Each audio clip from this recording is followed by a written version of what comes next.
Next gen நேர்களே அனைவருக்கும் வணக்கம். நான் உங்கள் ஸ்ரீ சுபம் விஜயகுமார்.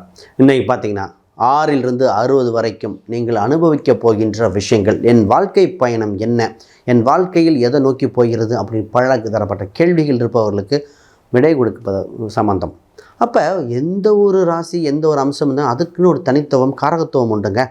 இந்த உலகில் எங்கே பிறந்திருந்தாலும் இதை அனுபவித்தே தீர வேண்டும்.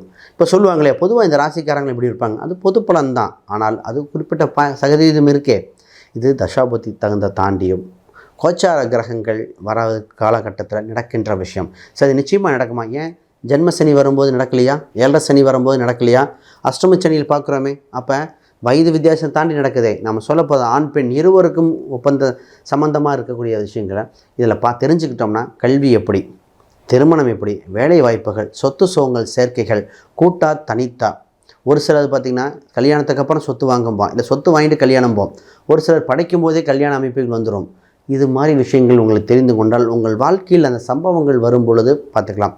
ஒரு சில ராசிகள் பற்றி சொல்லும்போது குறிப்பாக உங்களுக்கு கூட சொல்லலாம், பார்க்கும்போது தந்தை வழி ஒரு கவனங்கன்றுவோம். அப்போ ஏன் அந்த மாதிரி பார்க்கும்போது ரொம்ப கவனிச்சுக்கணும். இதை கேட்டு பாருங்கள். உங்கள் வாழ்க்கையில் ஒரு மெருகேற்றக்கூடிய காலகட்டம் வந்து விட்டன. குபேர யோகம் பெறும் கும்பராசி அன்பர்களே. கும்பராசிக்கு எப்பவுமே தனித்துவம் முக்கியம். வைராகியம், திறமை, தன்னால் முடியும் என்ற எண்ணம், அதற்குண்டான முயற்சி இந்த ராசிக்கு ஸ்பெஷல். முடியாதுன்னு சொன்னால் முடிச்சு காட்டுறேன்னு சொல்லி காட்டும். அதாவது ஆடுற மாட்டை ஆடி கறக்கணும், பாடுற மாட்டை பாடி கறக்கணும்பாங்க. அது இந்த ராசிக்குண்டு இடத்துக்கு தகுந்த மாதிரி இருக்கும். ஆனால் தனக்கு வேண்டான்னு டிசிஷன் எடுத்தால் அவ்வளோ நின்றும். ராசிக்கு ஸ்பெஷாலிட்டியாக தாங்க. அரைவனையும் அரைவித்து போகும். நல்லது எங்கே இருக்கோ அங்கே இருக்கும். தாமரை இலை தண்ணி போல் இந்த ராசி அப்பப்போ கம்பேர் பண்ணுவேன். ஏன்னா சூழ்நிலை வேறையாக இருக்கும், ஆனால் நான் இப்படி தான் இருப்பேன் அப்படிங்கிற மாதிரி பெட்டராக இருக்கும். இந்த ராசி எங்கே அமைச்சுக்கணுன்னா, இவங்க இருக்கின்ற இடத்தில் வீட்டு பக்கத்தில் ஒரு டீச்சர், ஒரு பேங்க் ஸ்டாஃப், ஆரம்பத்தில் பழைய அந்த ஊருமே பார்த்திங்கன்னா பழைய காலத்து ஊரும்பாங்க, அந்த இடத்துல இருக்கும். ஆனால் இந்த ராசி எங்கிருந்து பார்த்தாலும் வீட்டு அருகில் கோயிலோ கோபுரமோ ஒரு அம்சம் தெரிகிற இடத்துல இருந்தாலும் வளர்ந்து கொண்டே இருக்கும். வீட்டு பக்கத்தில் மெக்கானிக் இது மாதிரிலாம் இருக்கும். இவங்க இருக்கிற இடத்து பக்கத்தில் தான் கொஞ்சம் குப்பையை கொட்டிகிட்டு இருப்பாங்க. அவன் அங்கங்கே கொட்டுறாங்க, எடுக்க சொன்னால் அது ஒரு சிலத்தில் யோகமாகவும் இருக்கும். அப்போ வீட்டு பக்கத்தில் டஸ்ட்பின் இயற்கையாகவே வந்துடுறது. பஸ் ஸ்டாப்பும் வந்துடும். ஒரு சிலருக்கு பார்த்திங்கன்னா கிராமத்து பக்கம் கசாப்பு கடை அருகிலும்போம், ஒரு 100 மீட்டர் கசாப்பு கடையெல்லாம் வந்துருந்தும்போம். ஒரு சிலருக்கு துணி துவைக்கிற அந்த ஐட்டம் வந்துரும்போம். அது ஒவ்வொரு மாறும். இதே டவுனில் இருந்தால் பஸ் ஸ்டாப் பக்கத்தில் ஒரு மெக்கானிக் ஷெட் பக்கத்தில். சரி, இப்போ வருவோம் முக்கியமான விஷயத்துக்கு. வாக்கு பலிதம் மிக்க ராசி கும்பராசி. ஏன்னா 2-11 குரு பகவான். இவங்க பேசுகின்ற பேச்சு வாக்கு பலிதம் கரெக்டான வார்த்தையாக பேசணும். நீங்கள் சங்கங்கள் சபைகள் முக்கியத்துவமான இடத்துல பேச வேண்டிய ஆளுங்க. நிறைய கும்பராசி பார்த்தீங்கன்னா மேடை பேச்சாளராக இருப்பாங்க.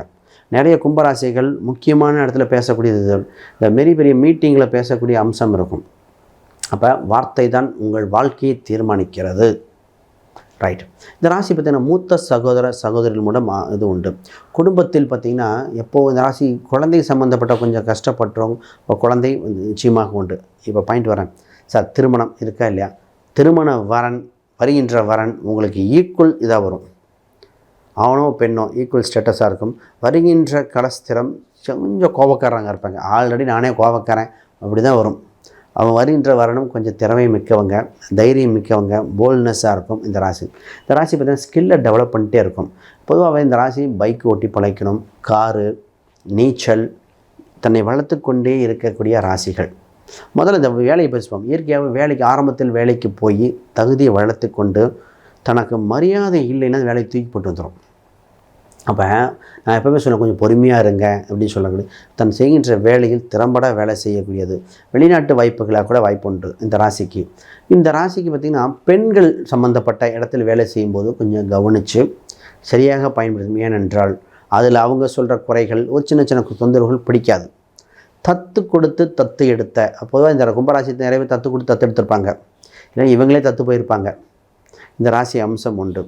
பொதுவாக கும்பராசி பார்த்திங்கன்னா, சார் இந்த சூட்சுமாக சொல்லித்தர பாருங்கள், எவ்வளோ ஒரு பிரச்சனை இருந்தாலும் நல்லா சாப்பிட்டுட்டு நல்லா தூங்கி எந்திரிச்சு அந்த டிசிஷனை கிளியர் பண்ணுங்க, ஈஸியாக ஜெயிச்சிருவீங்க. கும்பகர்ணன் பாதி தூக்கத்தில் எந்திரித்து அவசரமாக சாப்பிட்டுட்டு போருக்கு போன காலகட்டத்தில் தான் அவர் ஜெயிக்க முடியல. ஏன்னா 6 மாத தூக்கம். இந்த ராசி தூக்கம் சரியாக இருந்தால் இந்த ராசி ஜெயிச்சிடும். இதெல்லாம் தெரிஞ்சுக்கணும். இவங்க சொத்து சம்மந்தப்பட்ட பார்த்திங்கன்னா அசலூர் வெளியூரில் வாங்குவாங்க. வண்டி வாகனங்கள் இவங்களுக்கு நேர்த்தியாக இருக்கும். வண்டி வாகனம் இவங்களுக்கு இருக்கணும். பொதுவாக தந்தை மகன் ஆரம்பத்தில் கொஞ்சம் குழப்படி ஏற்படும் இருக்கும். பொதுவாக இவங்க எப்போவுமே இந்த ராசிக்கு இவங்களோட தந்தைக்கு லங்ஸ் சம்மந்தப்பட்டது இல்லை, அப்புறம் மட்டும் ஹார்ட் சம்மந்தப்பட்டு பார்க்கணும். இதே தாய்க்கு மூட்டு சம்மந்தப்பட்டது, கண் சம்மந்தப்பட்டது, அப்டமன் ஃபைல்ஸ் சம்மந்தப்பட்டு பார்க்கணும். இந்த ராசிக்கு இவங்களோட தந்தைக்கு இவங்களுக்கு என்ன ஹெல்த் சம்மந்தப்பட்ட கவனமாக இருக்கணும்னா, இந்த ராசி எப்போவுமே சளி பிடித்தல் சம்மந்தப்பட்ட, எப்பொழுதுமே சளி பிடிக்குது, இந்த கால் போய் அடிக்கடி இடிச்சுக்கிறேன், இந்த ராசியில் உண்டாக இருக்கும். இதெல்லாம் உண்டு சார். திருமணத்தில் இந்த ராசிக்கு பெஸ்ட்டு மிதுன ராசி. ராசி ரொம்ப சிறப்பாக இருக்கும். அப்புறம் தனுசு ராசி, மேச ராசி கொஞ்சம் நல்லாயிருக்கும்.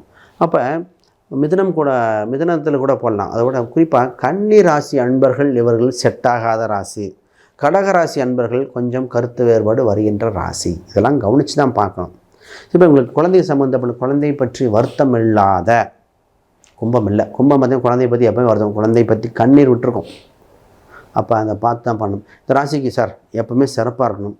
கும்பாபிஷேகத்துக்கு எல்லாம் அட்டன் பண்ணிடுவீங்க. கோயில் கும்பாபிஷேகம் எப்போவுமே அட்டன் பண்ணிவிட்டு அப்பப்போ தானம் கொடுத்துக்கிட்டே வந்தால் ஜெயிச்சுட்டே இருப்பீங்க.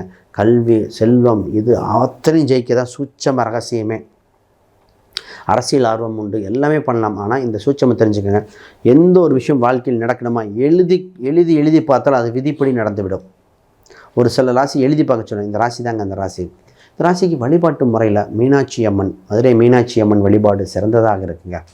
ரைட். வேறு கேள்விகள் சந்தேகம் கமெண்ட் பண்ணுங்கள். அனைவருக்கும் வணக்கம், வாழ்த்துக்கள். அன்பு நேயர்களே, இத்தனை நேரம் பார்த்திங்கன்னா உங்கள் 6லிருந்து 60 வரைக்கும் நடக்கின்ற சுவாரஸ்யமான விஷயங்கள் பார்த்தோம். இந்த வாழ்க்கையில் உங்களுக்கு சந்திக்கும் பொழுதே அதை கவனமாக கடைபிடித்து முக்கியமான நேரத்தில் ஒரு நல்ல எக்ஸ்பர்ட்டாக இருக்கிற ஒரு ஃப்ரெண்ட்ஸோ, ஒரு நண்பர்களோ, இல்லை தெரிஞ்சவங்க டிஸ்கஷன் பண்ணி 2-3 பேர்த்து டிஸ்கஷன் பண்ணிவிட்டு முடிவெடுக்கணும். இல்லை ஒரு ஜோதிட ரீதியாக பார்த்து அதை முடிவெடுக்க வேண்டிய முக்கியமான அம்சம். இப்போ உங்களுக்கு ஜாதக ரீதியாக பார்க்கணும், ஸ்கிரீனில் எண்களுக்கு தொடர்பு கொள்ளுங்க. ஜாதகம், பிரசனம், வாஸ்து, நியூமராலஜி இந்த மாதிரி பார்த்து உங்களுக்கு எது பர்ஃபெக்ட்.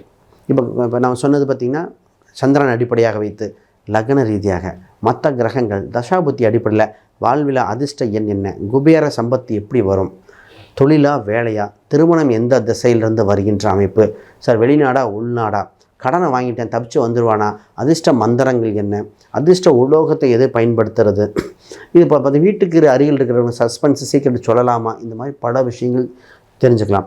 பொதுவாக எண்ணும் எழுத்தும் கண்ணென தகும்பாங்க. அப்போ ஜோதிடத்துலாம் குறிப்பிட்ட எண்ணை பயன்படுத்தி வென்றவர்கள் உண்டு. எழுத்துனா மந்திரத்தை சொல்லலாம், குறிப்பிட்ட மந்திரத்தை பயன்படுத்தி ஜெயித்தவங்க உண்டு. இப்போ உங்களுக்கு உண்டான எண்ணு எழுத்து உண்டு. எப்போவுமே இந்த சொல்லும் பொழுது உங்கள் ராசியை வெளிப்படுத்தி கொண்டே இருங்கள். உங்கள் நட்சத்திரத்திலிருந்து ஒரு சில நட்சத்திரத்தை எண்ணிக்கொண்டு அதை வெளிப்படுத்தி கொண்டே இருந்தால் ஜெயித்து கொண்டே இருக்கிற ராசியாக இருக்கும். ஆக மொத்தம் சிறப்பான விஷயங்கள் பலது இருக்குது. வேறு கேள்வி சந்தேகம்னா கமெண்ட் பண்ணுங்கள். அனைவருக்கும் வணக்கம், வாழ்த்துக்கள்.